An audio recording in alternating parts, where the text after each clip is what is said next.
এই ভিডিওটা আপনার জীবন বদলে দিতে পারে। একদিন হযরত মুহাম্মদ সাল্লাল্লাহু আলাইহি ওয়াসাল্লাম আয়েশা রাদিয়াল্লাহুকে ডেকে বললেন, হে আয়েশা, আজকে আমি অনেক খুশি। আজকে তুমি আমার কাছে যা চাইবে আমি তোমাকে তাই দেব।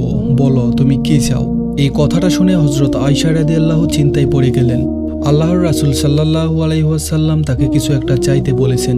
যেমন তেমন কিছু চেয়ে তো এই সুযোগ হেলায় নষ্ট করা যায় না। আর যা মন চায় তা তো চাইতে পারেন না। যদি কোনো ভুল কিছু চেয়ে বসেন, যদি নবীজি কষ্ট পেয়ে যান, এমন অনেক প্রশ্নই তার মনে উদয় হলো। এমত অবস্থায় আয়েশা রাদিয়াল্লাহু নবী করিম সাল্লাল্লাহু আলাইহি ওয়াসাল্লামকে বললেন, আমি কি কারো কাছ থেকে একটু পরামর্শ নিতে পারি?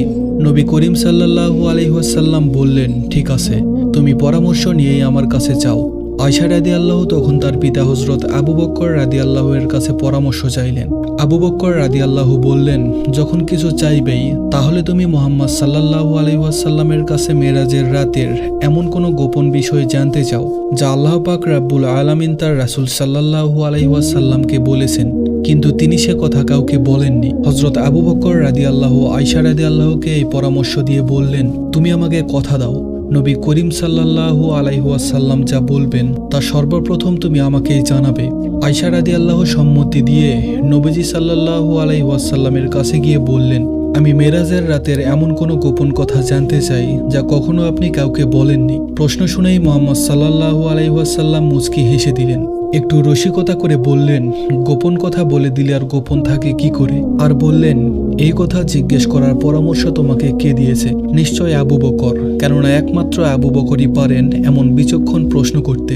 এরপর আয়েশা রাদিয়াল্লাহু তাআলা এর দিকে তাকিয়ে হযরত মুহাম্মদ সাল্লাল্লাহু আলাইহি ওয়াসাল্লাম বলতে লাগলেন, হে আয়েশা, আল্লাহ আমাকে মিরাজের রাতে বলেছেন, এ মুহাম্মদ সাল্লাল্লাহু আলাইহি ওয়াসাল্লাম, আপনার উম্মতের মধ্যে যদি কেউ কারো ভেঙে যাওয়া মন জোড়া লাগিয়ে দেয়, কোনো ব্যথিত হৃদয়ের ব্যথা দূর করে দেয়, তাহলে আমি তাকে বিনিময়ে বিনা হিসাবে জান্নাতে পৌঁছে দিব।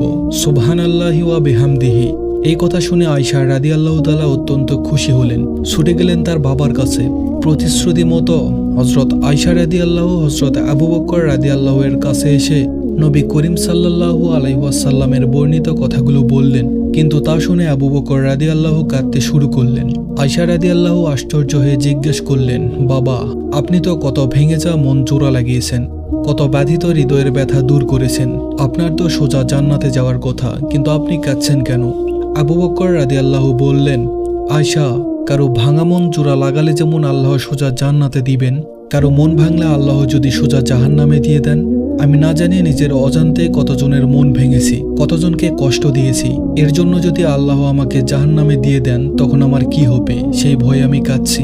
সুবহানাল্লাহ। মানুষ হলো আশরাফুল মাখলুকাত, আর তাই একজন ব্যথিত মানুষের ব্যথা দূর করতে পারলে, একটা ভাঙা হৃদয়কে জোড়া লাগিয়ে দিতে পারলে আল্লাহ আমাদের বেহেশত দান করবেন।